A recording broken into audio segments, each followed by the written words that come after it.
Dah bermulalah Asy'ariyah ni pada zaman ni menggunakan senjata takwil, dan mereka itu mendekati Mu'tazilah dengan begitu jelas pada zaman ini. Padahal dia tokoh Asy'ariyah, tapi dia versi Asy'ariyah yang awal.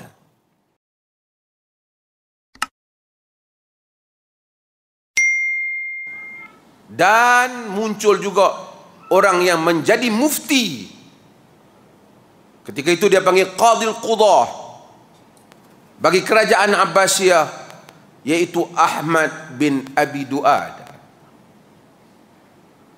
Mereka ini kuat mempromosi idea ni.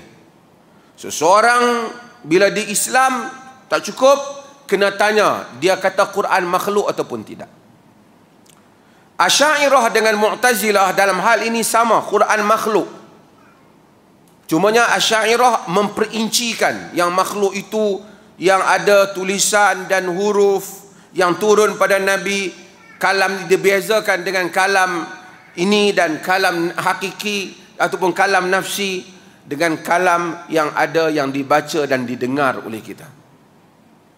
Sama dengan Mu'tazilah, tapi Mu'tazilah lebih lajak lagi.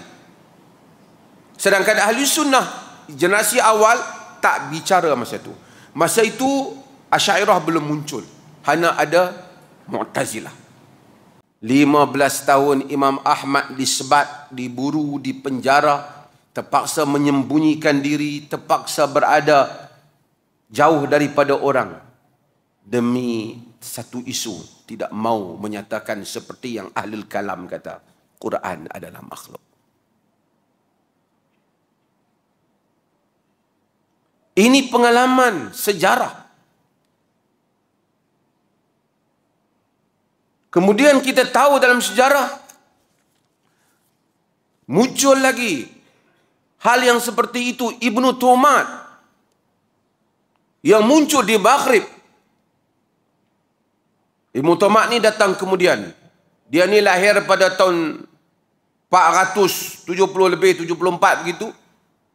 Meninggal pada tahun 524 Hijrah, berapa ratus tahun kemudian, selepas peristiwa yang dahulu. Dia memerangi kerajaan Murabitin, menegakkan kerajaan Muwahhidin, mewajibkan akidah Asy'ariyah kali ini. Membunuh dalam satu malam saja 70,000 orang yang tak bersama dengan akidahnya. Buku dia sekarang itu, Aqidah Mursyidah itu, diterjemahkan dan disebarluaskan oleh golongan-golongan konservatif ini dalam negara kita. Termasuk yang hadir di dalam perhimpunan-perhimpunan ini. Mereka mengepalai buku Ibnu Tumat ini. Ibnu Tumat ini.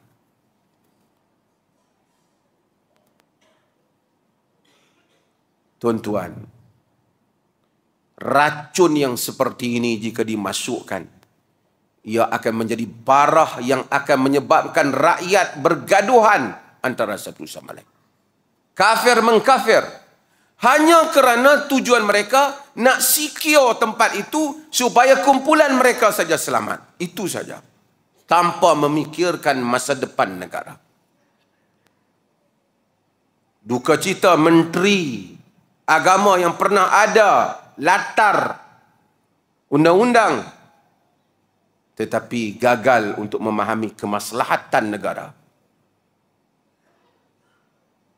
Dan ia tidak layak untuk bagi sebuah negara yang bersifat majmuk yang seperti ini. Ini adalah perkara yang saya ingin sebut supaya kita tidak mengulanginya. Kita bukan anti Asy'ariyah. Kalau dia nak kata Asy'ariyah ahli sunnah, Maturidiyah ahli sunnah, Ahlul Hadis ahli sunnah, tak apalah katalah. Tapi masalahnya dia nak kata dia saja.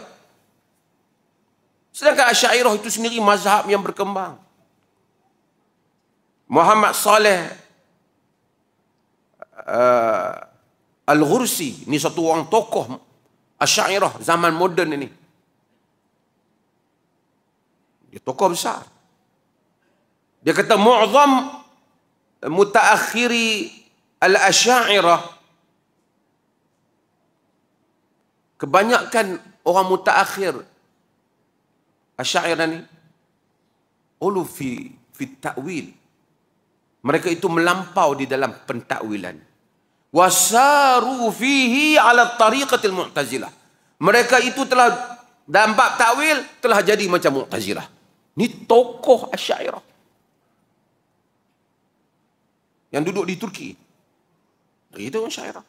Tokoh Asy'ariyah yang duduk di Mesir, ulama Mesir, ulama Azhar besar akidah. Hasan Asy-Syafi'i. Dia kata, dia Asy'ariyah. Laqad bada al-Asy'ariyatu yastakhdimuna silah at-ta'wil yaqtaribuna min al-Mu'tazilah bil-wuduh fi hadha as-sadat. Dah bermulalah Asy'ariyah ni pada zaman ni menggunakan senjata takwil dan mereka itu mendekati Mu'tazilah dengan begitu jelas pada zaman ini. Padahal dia tokoh Asy'ariyah. Tapi dia versi Asy'ariyah yang awal. Dan ini saya sebut mungkin sebahagian orang perleh ke apa yang mungkin tidak jelas kenapa isu ini begitu dibincangkan. Kerana ia isu yang bersifat sektarian, kepuakan yang cuba dijadikan oleh segolongan puak untuk kepentingan tertentu dengan membelakangkan kepentingan dan masa depan negara. Kononnya untuk kesatuan. Apa maksud untuk kesatuan? Tujuan kita untuk kesatuan dalam masjid ini, kita hanya benarkan mereka yang pakai kain plekat saja masuk. Jubah tak boleh. Boleh macam tu. Tujuannya untuk kesatuan. Atau benarkan pakai jubah saja, yang pakai t-shirt jangan masuk. Kalau kau untuk kesatuan, kau benarkan semua orang masuk. Selagi orang nak solat.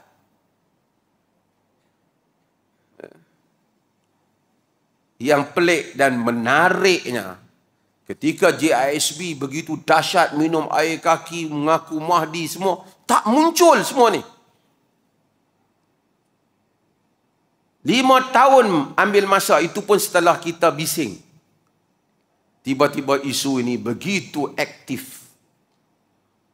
Sehingga bagaikan tidak ada hari lagi.